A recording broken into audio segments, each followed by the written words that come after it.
And then after you've done that, what you're doing then is testing that hypothesis. So one of the tenets of scientific method is that you only change one thing at a time. It's not only because it's good for experimentation, it's also good for focus in your mind, right? So changing one thing at a time will allow you to measure the results and actually see the cause and effect.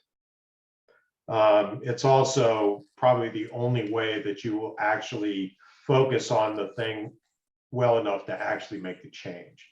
So once again, you'll bring out your observer as you make this one change over time, and you need to measure the results of that change. And I'll give you an example on the next slide is what I'm talking about. Once you've observed and measured the results of that change, then you need to sit down and look at the results and decide for yourself, is it worth continuing? It may not be, okay? Or you may say, I need to modify this a little bit to make it work for me. And then you can go through this thing again.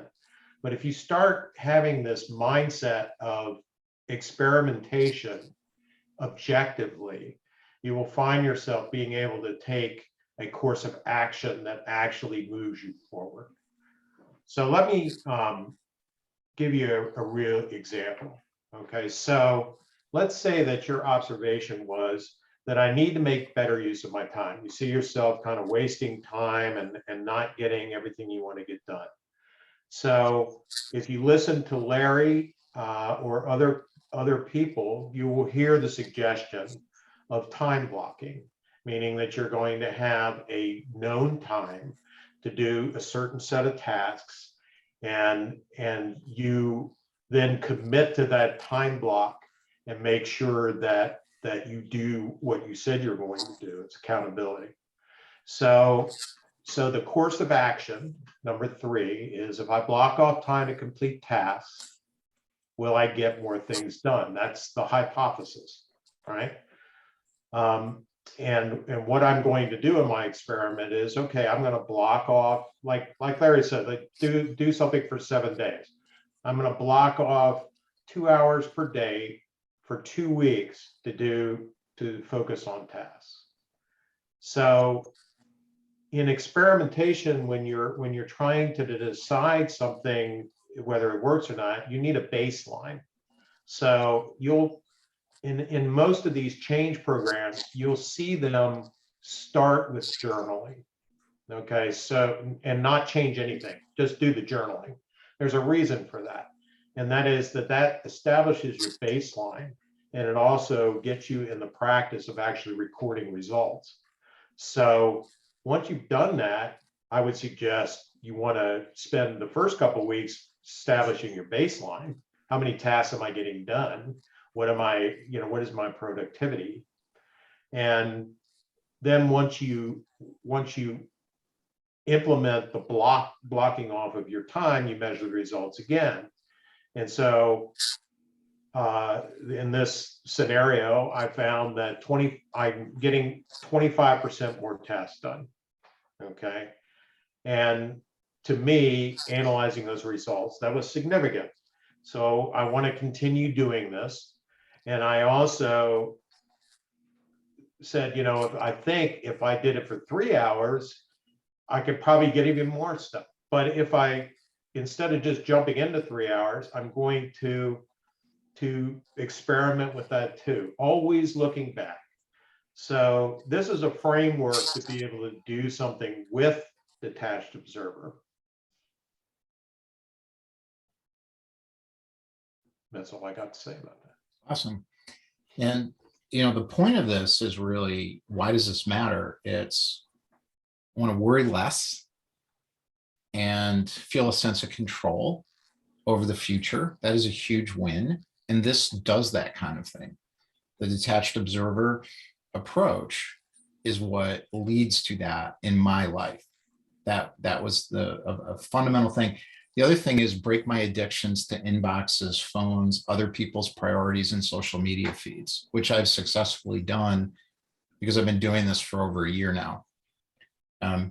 And it's also allowed me to enjoy this journey more, this self-employment journey more, because this perspective I've got gives me a lot of clarity and massive confidence. So I'm not derailed by other people's reactions to me.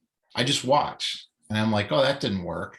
And then I just either adapt or I realize maybe I shouldn't be listening to that feedback. So this stuff has made a dramatic impact for me.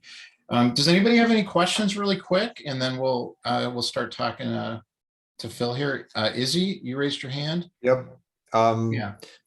Because to have this like output, you need to measure some things. And for example, this kind of how you are able to measure this example, Dave, exactly this example, because you can measure a prospect really easily.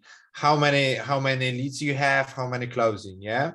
But what about this? How you would measure it? I would measure it by journaling.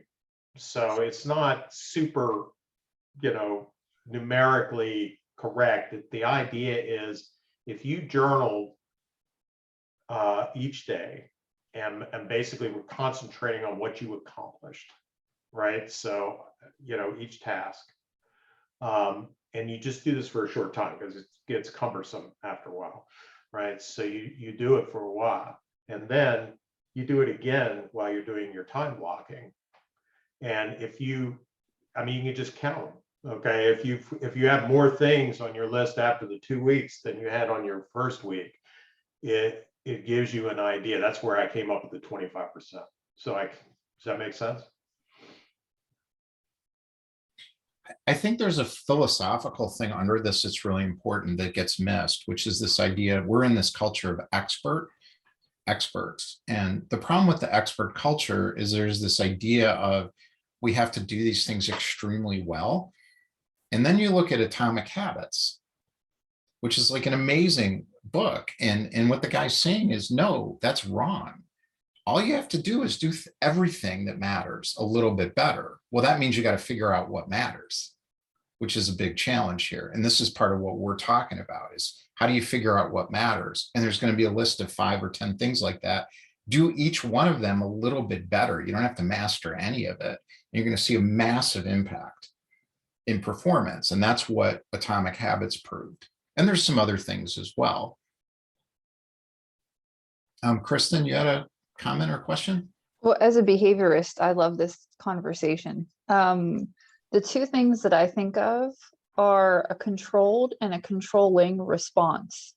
So if you want to be able to go to the gym more often, you would want to set yourself up that you pack your gym bag and you put it by the door each evening. Or if, like, one of the things you talked about is wanting to check your phone a lot, make it more difficult to check your phone. So lock your phone in your drawer, make those environmental modifications so it's more difficult to do those things. But I also think about environmental modifications from a standpoint of where are you engaging in that activity or that behavior? Like, what signals does that environment send? Because if you're trying to work in your kitchen and that's the primary environment where you eat and engage with your family, it signals eating and engaging with your family. So thinking about environmental controls too, there's a lot of factors around this, but I love this conversation. So we should pause this and get Phil, but I want to, so I think what you're talking about is a different thing. So we put that in what we call business fitness, which is kind of the third area that we go to, start with personal insight. So both of those things become really important, but they are different. And they're separate. So I know we've got more, we could go on and on for hours with all this stuff, which is great. But I want to introduce Phil. So we met on LinkedIn because I think you had sent me just through messaging, hey, I'm doing this thing. You want to fill out my, it was like a lead magnet kind of thing of, fill out my evaluation and whatever. And I did. I thought it looked pretty cool. And I kind of liked the way you did it and approached me. And I filled it out and I was like, this is totally wrong. and I responded, I said, this is not right. I've done a ton of these like tests of various sorts. And I think where it ended up was that you said, well, when was it right before? And the answer was, yeah, it was absolutely right. He says, well, you found the antidote.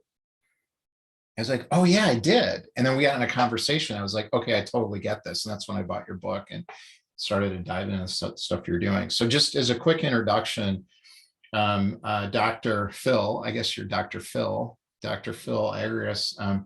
So you see yourself as a business breakthrough specialist. You've done a lot of international speaking. You're a best-selling author, and the focus is really guiding business people around the world, moving from this idea of self-sabotage, which is what that evaluation gets you to, is how do you sabotage yourself, to self-made success. And it comes from uncovering these inborn traits. So mine was the sabotaging provocateur, I think. No, it was a director. Director, yeah, that's right. And you have your own experience with this, which is what led you to create this in the first place. So, you know, we can talk about this. So I think this first question to me is, you know, what is this hidden inborn sabotaging trait that you discovered? Hi, everybody. Thank you for inviting me here, Larry. I appreciate and everybody being here. What happened was I used to be a chiropractor and a functional medicine practitioner. My specialty was thyroid and autoimmune. And for years and decades, I always wanted to figure out why my practice wasn't doing well at times, and my kids and, you know, my patients and things like that. And one day I had one evening and just something told me I wasn't being taught something. And I found myself on this journey, wasn't asking for it, found myself on this journey and went through some horrific, tragic events over the last, those 10, 20 years. But it all gave me an understanding that there was actually a trait that we're born with. And I call it the inborn sabotaging trait. Not that it undermines us, but it actually protects us from the very success that we seek, because that success, if we achieve it, will be subconsciously more painful. So we never get to that point. And when I first found it, I'm like, there's no way that this trait has caused all my problems in the past down to my childhood. It's causing them now. And then now I can predict my future. I'm like, there's no way. So I went out to try to disprove it. And over 30 years of thousands and thousands of people, I couldn't. And I actually found a way to switch it off instantly. And it worked 100% of the time. Now, I'm from Jersey. I don't know where you guys are from. You tell me this works 100% of the time, I'm going to say bullshit. So I knew that. So I went out to try to disprove that, and I couldn't. Whether you're a CEO of a multi-billion-dollar company or a child or a teenager, it always worked to find out that when we get and start to release our professional and personal power, and we start to feel uncomfortable, that inborn sabotaging trait kicks in to protect us. There's nothing wrong with you. You're not an idiot or a loser and all the other hundreds of words that we use for ourselves. It's just protection, because that's all we do. We protect, we grow, we expand, we contract, we're vibrational beings. So when you're in that protective mode, once you understand that saboteur and understand why you're protecting yourself, then you use what I call the antidote, because the reason why I call it the antidote, because I thought, well, if I was bitten by a venomous snake and I'm about to die, would I want the antidote or something that might work, right? So I thought, well, the antidote. So if I'm in a professional downstream and things are going to go really bad for me, I'd want something that worked all the time. And that's why when I focused on it. So when you use the antidote, which is the exact opposite to the saboteur, then you move immediately into growth phase, guaranteed 100% of the time, because they're opposite. So it's impossible to sabotage your business, your personal life by using the antidote. So if you think about how this applies then, so my experience with it, you said, would be very different from other people, which kind of goes to the sort of personality profiling kind of stuff and a lot of the stuff that Carl Jung discovered years ago.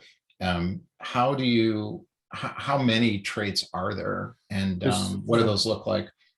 So there's only 3 inborn sabotaging trait out of 7-8 billion people. Didn't believe it either. And they're called the Director Saboteur, the Communicator Saboteur, and the Supplier Saboteur, because it took me decades to really come up with 3 words that could present who we are. This goes into quantum physics too. This is the director, the supplier, and the communicator are the 3 things that atoms are created to the galaxies. And since we're made up of the same stuff, I just use the principles into traits. So we have these 3 traits all within us, and they're sequenced in a kind of a linear pattern, but they all happen within us at the same time. But in order for us to see this, it's in a linear pattern. And one of them that you use is more protection, and the other one is more of your superpower. And depending on, like a seesaw, depending on the majority of times when you're in balance, you go to that superpower, which actually reinforces your saboteur. So for instance, like yourself, Larry, when you took the quiz and you got the results, you basically were like, no, I don't do this. But what you didn't say was, I don't do this anymore. And when you go, I don't do this anymore, then that's your saboteur, because you are actually using the antidote. When I explained that to you, it was like, yeah, but you don't do it 100%. You still do it, because what I discovered was that the saboteur brings adversity and contrast in your life in order for you to evolve. So the saboteur has to be there in order for you to evolve. So when you get to a point, Larry, whether or not it was this, you're having some difficulties with your new brand and everything else, you have the tendency to go into that director saboteur to protect you, to see what's going on. And then you can get scattered and do whatever you got to do. And then you may not take 2-3 days or a month, like maybe before. Now you may take a few seconds or whatever, going, hey, I need to use this technique to get myself back on track. So imagine knowing that antidote years ago, and instead of trying all those years to figure it out. So that's what we've discovered. There's nothing like it in the world. There's only 3. And what happens is when you take the 3 and you put them into patterns, you only get 6 patterns of human behavior. DISC and all the other personality tests, there was always 4. They missed 2 other ones. So there's only 6 patterns. And once I know that sequence about you, I can tell you everything about you and never meet you. I can talk and ask a couple of questions about your spouse or children or business partner or client. I can then ask you 2 or 3 questions, ascertain who they are, tell you everything about them, and then I'll tell you how you 2 interact and never ask you a question about that. So that's how much of a science we got this down. We had a coach I have a 5-week online group coaching course. And one of the coaches took it. She wasn't having that great relationship with her husband. During the process, within the 3 or 4 or 5 weeks, the relationship started to grow, because not only she understood her, she understood her husband's trait. And then as I explained to her how to deal with it, the relationship grew, and he never knew she was taking the course. And we see that consistently. Mm. So if you look at these 3 different scenarios, could you sort of flesh those out a little bit more? Sure. So we understand them better? Yeah. So the director saboteur, so there's 2 ways to protect yourself. There's the withdrawal, and then there's the over-engagement, right? And I explain it in this way, that you go back and forth.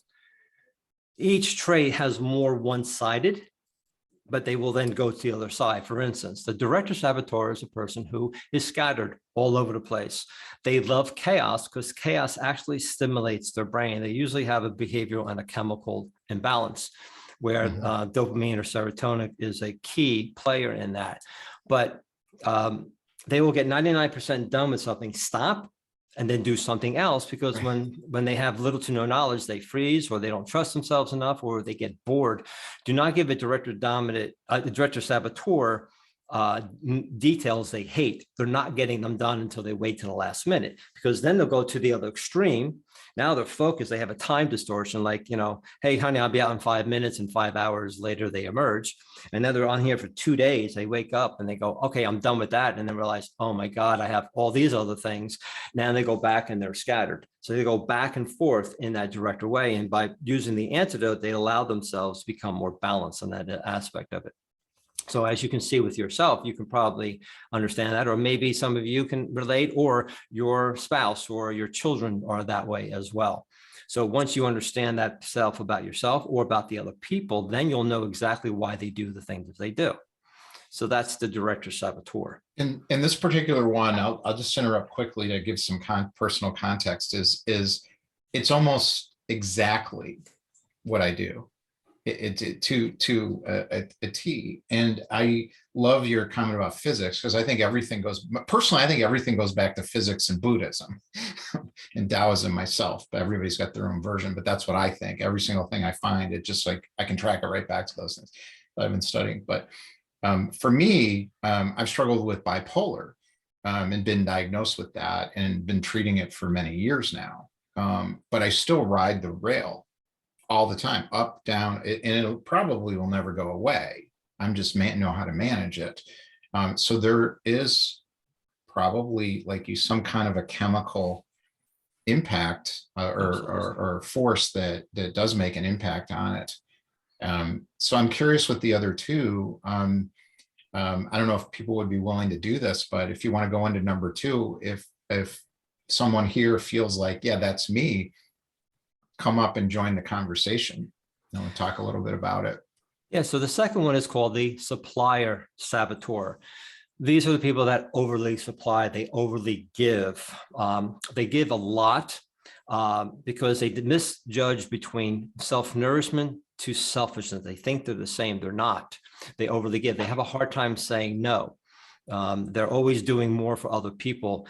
They focus on everybody else's feelings instead of their own, because if they did, it'd be too painful. They don't go with their gut. They mainly go with their superpower, whether or not it's their thoughts or action-oriented type of situations. So they're always giving. And then when they give too much generosity, they expect something back. And when they don't get it, sometimes they'll feel resentful, or whatever word you want. Remember, I always talk in ones and tens. So you may go, well, I never get resentful. I get, frustrated. Well, that's a 7, 6. You're still feeling that way. And then they'll go to the other extremes, say, screw you, I'm done with you. You took advantage of me. And then depending on the person, the event, they'll feel guilty after a while and then go back and overly give. So they have this thing going back and forth of giving and taking for the rest of their life. And once they find that balance, then they'll know how to give and take in a much more effective way. They don't fulfill themselves. They're more focused on other people. Yep. And that's my wife. So Lynn, you mentioned that's you. I know you've got your grandson. Are you able to come up on camera or yeah, I'm on camera. Oh, you are? Okay, I didn't see there. Yep, So let me, because, knowing you over the last year or so, when you said that, I thought that really fits. Like that resonates with my knowledge of what, because you got a lot of stuff you're doing to give to other people. I'm a nonprofit servant leader, but I feel it's a very strange business model. But the more I give, I reap what I sow. So it's working for me. Strange business model, but it does work. But see, at that time, you're actually using the antidote. You are giving, but you're also taking as well. You see what I'm saying? It's when you overly go to the extreme that it doesn't work for you, because then you feel depleted. See, that's the difference. People think, well, I give and I get back. Fantastic, but you found that balance. You're using the antidote. But I can tell you, if we had a conversation, I'll show you whether or not even in business, maybe in your personal life or other different situations where you've done that and you became imbalanced in that situation. So you're always going to be, I don't care. We're not talking about the 85 and 90% of your life and your business that's going great. We're always talking about the 5, 10, 15, 20, some people 50% that is causing that situation, but they're not knowing why it's happening, or why they're having the situation with their spouse or whatever. I mean, I had a manager one time who came up to me, because I did a workshop. I do a workshop to show how how staff and the business owners or their executive board subconsciously sabotage the business, because your own business has its own inborn sabotaging trait and antidote. So what happens is your staff and yourself take your saboteur and enhance the business's saboteur. And when you use your antidote to the business antidote, it's like a valve of success that kicks in. Or when you don't sell, your saboteur actually stops you from selling, because it's actually subconsciously more painful to close that person. And we can prove that 100% all the time. So this manager came up to me and says, my son's always upstairs playing video games. I can't get him downstairs to interact with family. So I asked him a couple of questions, ascertained his sequence, told him exactly what to do, gave him a little more detailed than what we did on the results page. Within less than a week, his son was downstairs interacting with the family. And within 2 months, the relationship skyrocketed because he realized he was the one pushing his son back into the room. That was a major key for him. Based on his sequence and his personality, he was making fun of his son, how he dressed and all that, because that's how he grew up. But his son, once he understood, the third one is the communicator saboteur. When he understood that was his son, once he shifted and did what I told him to do, the relationship grew. And then he looked at his business and realized, oh my God, I'm doing the same thing with my employees and my business. And once he shifted that, his business has increased as well. So the communicator saboteur is a person who is, they don't express themselves. They're great listeners. They're very loyal. But what happens is they go within. You don't know what they're thinking or saying. They're great poker players. You don't want to play poker with a communicator saboteur because you're not going to know what they're thinking or feeling. And what happens is they can overly process things. If you know anybody that you may have a little discussion or a conflict, and all of a sudden they just leave. And you don't hear from them 2 days, or they're processing. They finally come back and then they're like, okay, I want to talk about it. And you're like, I moved on. You're still holding on to this. So they have a lot of hard time of letting go. Piss them off. It takes a long time to get back in their graces. But then they can go to the other extreme, right? And two things can happen. They'll explode like a volcano, or they'll tell you're an idiot under your breath and you still don't know what they're thinking or feeling. And then from there, they'll go back and detach. So communicator saboteurs have a situation back and forth. My own wife is a communicator saboteur, and when I first met her, she wasn't getting promoted in her business in corporate because she wasn't expressing her brilliance. As she started doing that, she actually got up in front of 100 people and talked, and that started to bring her promotions and then detaching and go to other different businesses, which she would have never done that before because communicator saboteurs like stability. But she has seen a tremendous growth in not only herself, but in the business as well as her life. So that's what a communicator saboteur is. It's really amazing. And I love the simplicity of it. Obviously, we could talk for weeks about this. I mean, there's a lot here, and you talk about the seasons and a lot of other things. Is anybody in this sort of communicator category want to talk about your experience? Okay, Janae, let's bring you up here. Okay, here I am. Well, since I have this sabotage, it's not easy for me to talk about it, so bear with me. Yeah. Thank you. I was going to say, thank you. I know it's maybe a little difficult, but thank you so much for expressing. Yeah, it's really, really difficult. But I've, without knowing about these things, I have been working on it. That is, for my entire life, communication has been for me a major issue because I was aware of this as a very young child, even, that I wasn't able to share what I was passionate about because I couldn't communicate. Yeah, I was this great listener. Everybody loved talking to me, but it's like being a really, okay, what I've discovered is that I fear my response to their behavior or to how they respond to me, right? I don't want my anger or my sadness to have a negative impact upon them. And therefore I withdraw, right? My response is to withdraw. Before I hurt somebody, I want to withdraw. I want to analyze the entire situation. I want to figure out what's happening for me, what's happening with them. I'm observing them a lot, right? I want to work things out before I respond negatively. And in that process, what happens is I get lost, and sometimes my observations aren't quite right. And because I'm not communicating and I'm not asking questions, I'm really coming to a false conclusion. Yeah. And that's your superpower. See, that's the other two. There was a question, like, I see a little bit of all three. We have all three within us. They're just shifted that one's more the protector and one's more the superpower, and then the one's in the middle. So Janina, you're very organized and very structured. Yes. So you overthink.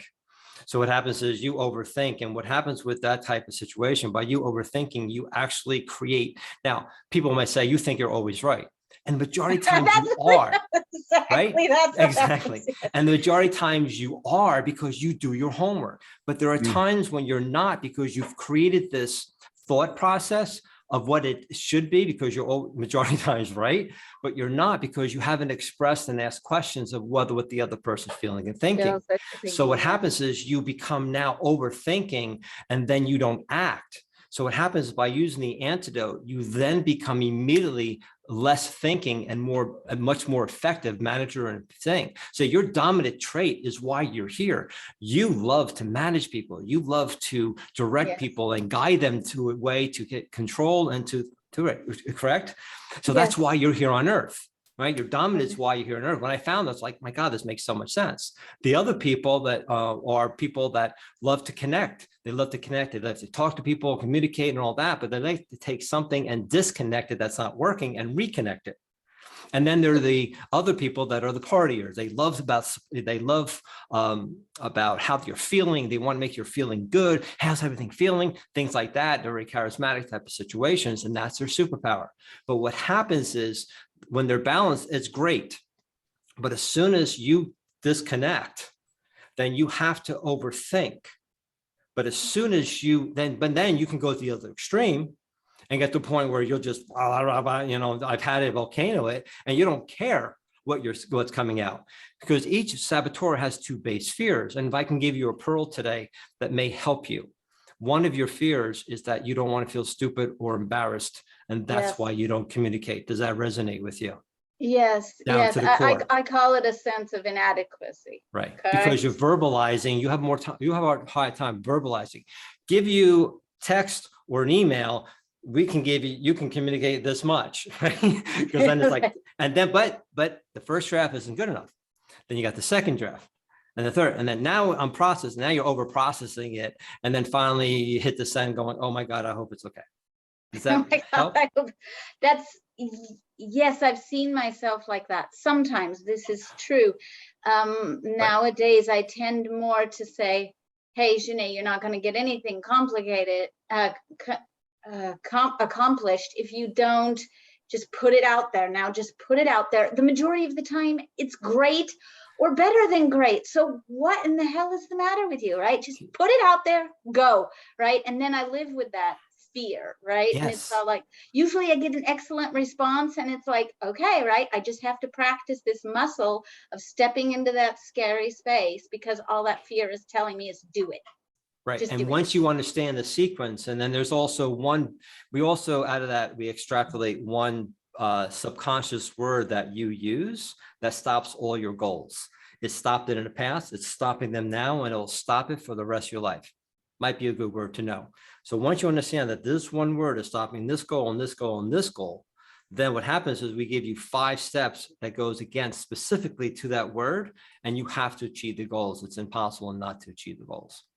So I hope that helped. And, Yes. and if I can give one more example, Larry, regarding anybody who has who's a sales manager or has dealt with people that overly talk and they talk themselves out of a sale. Do anybody here that has had sales managers like that? So I think Dave nodded. So what happens is a lot of times is that they go, you need communication skills.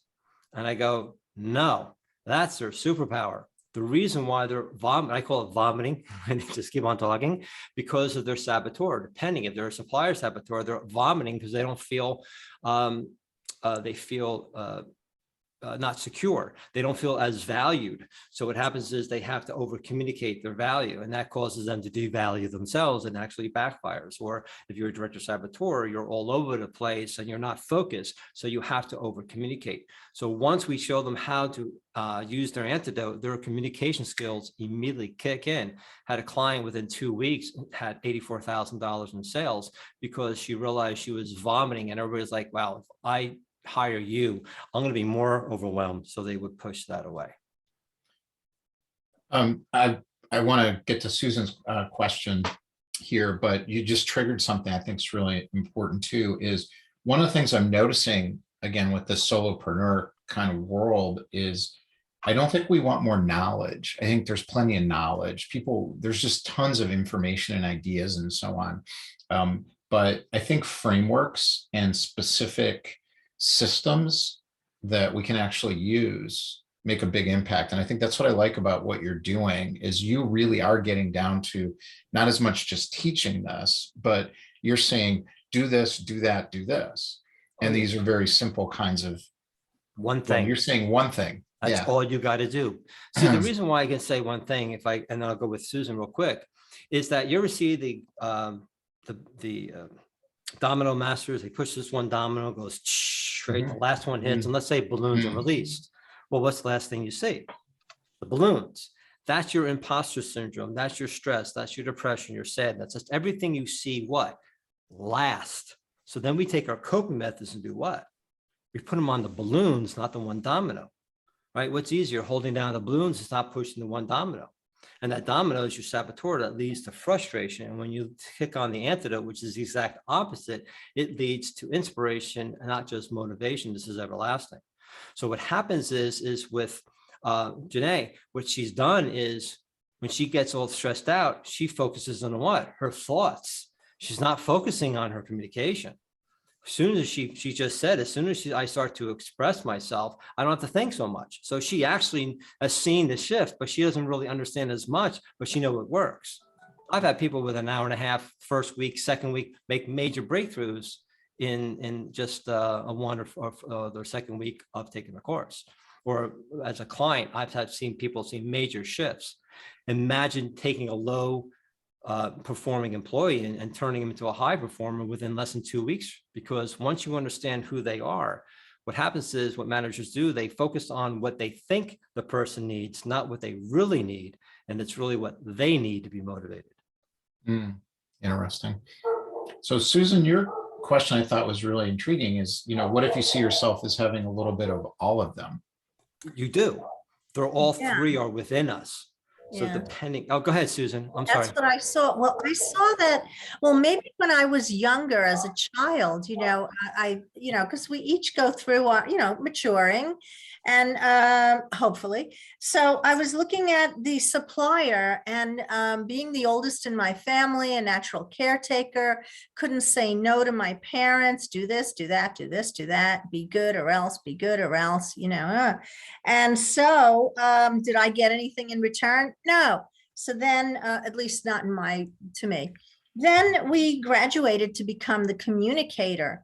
And because I explode and I leave, I'm like, I'll in relationships, in personal, relationships, the way I interacted with, my former husband, partners, boyfriends, I would just leave and really internally process everything, overthink everything.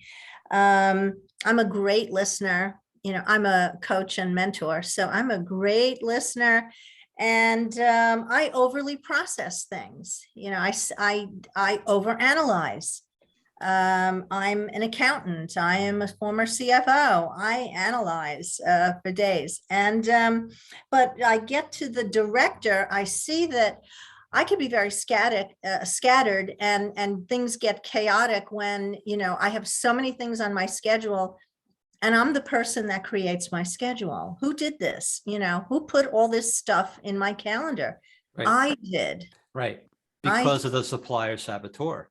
And so, what? Yes. It's because, see, you're not scattered all the time that then you overly give. You overly give. That's why you're scattered. So you can focus on all mindset, organizational skills, all you want. Yeah. It never will stop until you stop overly giving. Understand that. Does that make sense? So the director saboteur needs mindset. A supplier saboteur doesn't need mindset. They need feel set. A communicator saboteur doesn't need mindset. They need heart set. Okay. And we explain that. And once they understand that, it's like a trigger, like, oh my God. So when we have first people like yourself, I've helped people will come in and they'll take the quiz and they'll get their whole sequence. And they're going, one lady says, now I'm a director saboteur. I'm all over the place. This and this. I'm not a supplier saboteur. I'm this. And I explained to her is that I asked her, are you scattered all the time? And then you overly give, or you overly give, then you're scattered. And it was the other way. And then she went, oh my God. And by the end of the course, she was like, oh my God, this is how I destroyed my relationship. This is why I was taken advantage of. That's why I forgive. That's why my business is not growing. It always comes down to the one saboteur. That's why it took me 30 years. I didn't believe this. I'm like, this can't be Oh. this simple. So So when you I'm and the I talk, supplier. Huh? Yes, I'm the supplier and the director is my superpower. it could be your superpower, it could be your mediator. And that's where they're maybe very close to each other. It depends on where they are. And Yeah. once you understand that, that is what you're born with. My reputation is very important to me. I don't say things unless I can prove it.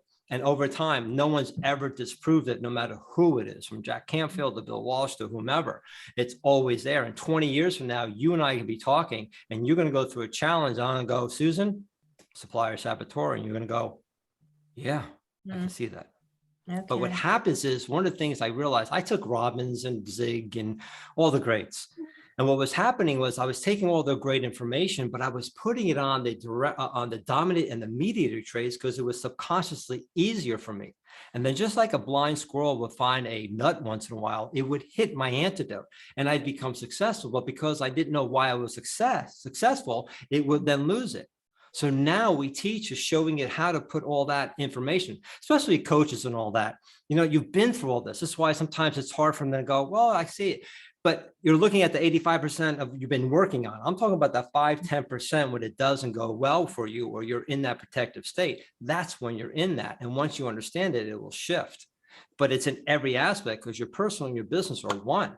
So when you use your saboteur, both are affected at the exact same time. And when you use your antidote, both are affected immediately. Oh, so I'm very intrigued. When we All right. talk, I'll yes. show you that and you'll see. Okay. All right. I'm going to put the link to your site here. I can do it right here. I just did it. Actually, I'd rather him do this. All right, they can do Okay. that. Yeah. That one. That was Okay. my phone.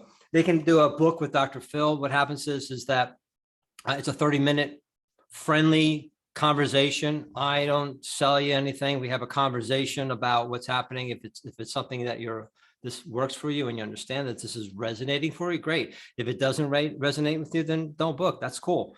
And then afterwards, we'll then give you the quiz and you'll see it. And then what happens is you give me bring to the strategy call one business challenge or a personal challenge. And I'll show you how your saboteur has created that problem or challenge. And then I'll give you one thing to do with the antidote to make the shift. That sounds great. Thanks for that. So we've got a couple more minutes. Any final questions? And then we're going to break out for another 30 minutes for anybody who wants to stay into sub breakout rooms. But anybody want to raise their hand or throw a question in? Now is the time. Come on, give me a question. Come on. Well, I already booked with you for 3 o'clock today, so I look forward to seeing you then. Oh, good. Sounds great, Kristen. Thank you. Thanks, Kristen. Yeah, I have a call coming up at 12 noon. I gotta go, but I am copying your information Yeah. and I'm going to book a call with you. Yeah, book-with-drphil.com Yeah. and then it'll go through Yeah. and then I'll Okay. explain and watch there's only 3 videos of 13 minutes combined. It explains a little more what happened and how we found it and everything else. So you'll have a lot more information than what I shared from here. Okay, wonderful. Thank you. This was really great. Thank you Oh. again, Larry. Thank you. Thanks, Thank you Susan. so much. Okay. Yep. Take care. Bye. Yep. All right. This sounds great.